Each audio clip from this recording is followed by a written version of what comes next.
अरे कहाँ चले? चलिए कुछ बातें करते हैं। और मेरे वहाँ लाइट नहीं है तो मेरे पास अभी कोई काम नहीं है। और बस मैं चलती हूँ आप लोगों से बहुत सारी बातें करने, बहुत सारे गप करने। क्या आप लोगों के पास टाइम है? खैर, चलिए कोई बात नहीं है। मैं तो बात करूँगी। इसको या आज अभी सुनिए या आप बाद में देखिए। और आज मेरे वहाँ वैसे भी लाइट नहीं है। तो लाइट नहीं है तो मैं क्या करूँगी? तो मैंने खाना बनाया, बच्चों को खिलाया। और बस बच्चों का भी सारा मोबाइल ख़त्म है, डिस्चार्ज है।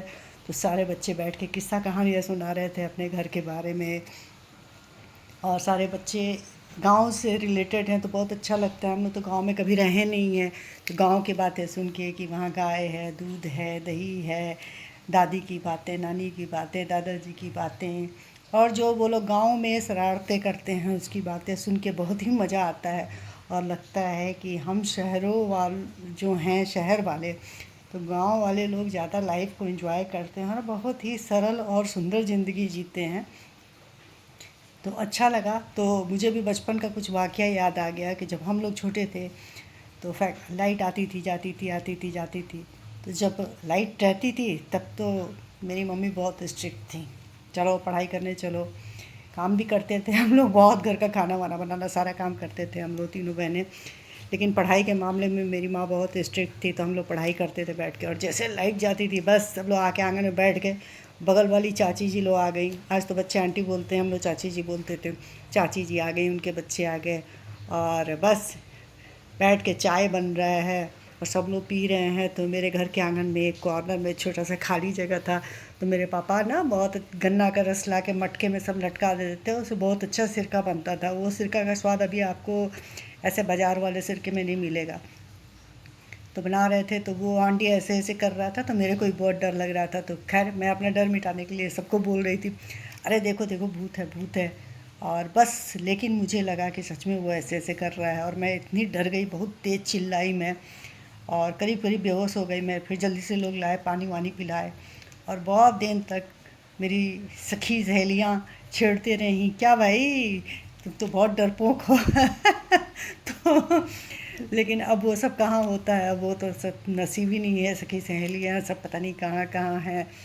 और बहुत मज़े का दिन था, बैठ के हम लोग स्वेटर बुनते थे कढ़ाई से। और पिक्चर देखने जाते थे साथ में, पैदल पैदल जाते थे या रिक्शे में बैठ के जाते थे। और सब लेडीज़ साथ में जाती थी, बहुत मज़ा आता था क्योंकि पापा तो ऑफिस में ही रहते थे और इतना बिज़ी रहते थे, उनको फुर्सत नहीं होता था कि हम लोगों के साथ जाएं। तो बहुत मज़ा आता था। और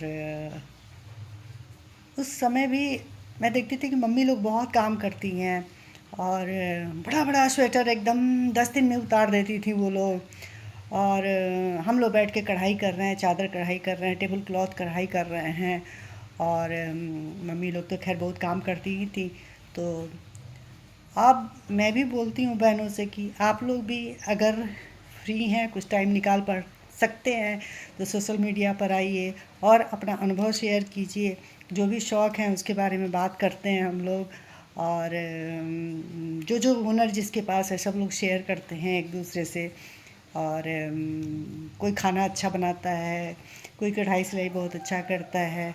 और बहुत सारे काम है लेडीज़ जो करती हैं। लेडीज़ के पास जितना हुनर है और जितनी शक्ति है उतना तो किसी के पास नहीं है। एक औरत से ही सारा घर चलता है।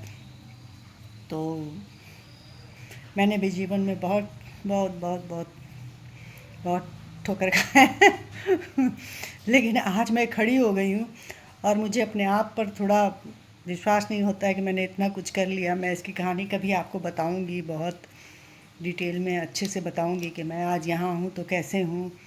और ये एक लंबी कहानी है। तो खैर भगवान न करे वैसा दिन देखना पड़े किसी को। लेकिन मुझे लगता है कि नहीं, एक शक्ति थी मेरे अंदर में जो हर महिलाओं के अंदर होती है, कुछ कर गुजरने की। तो आप लोग भी आइए और शामिल होइए सोशल मीडिया पर और आके और अपना सुख दुख, अपना अनुभव बांटिए। अपनी जितने भी शौक़ हैं उसका उसका अनुभव बांटिए। और क्या क्या आप लोगों के पास है हुनर, उसको शेयर कीजिए और सिखाइए। और आप लोग को वाकई में बताती हूँ अच्छा लगेगा, बहुत मज़ा आएगा। बहुत ऑनलाइन सखियाँ सहेलियाँ मिल जाएंगी। तो चलिए, रात बहुत हो गया और अभी तो 12 बजे आएगा इलेक्ट्रीशियन।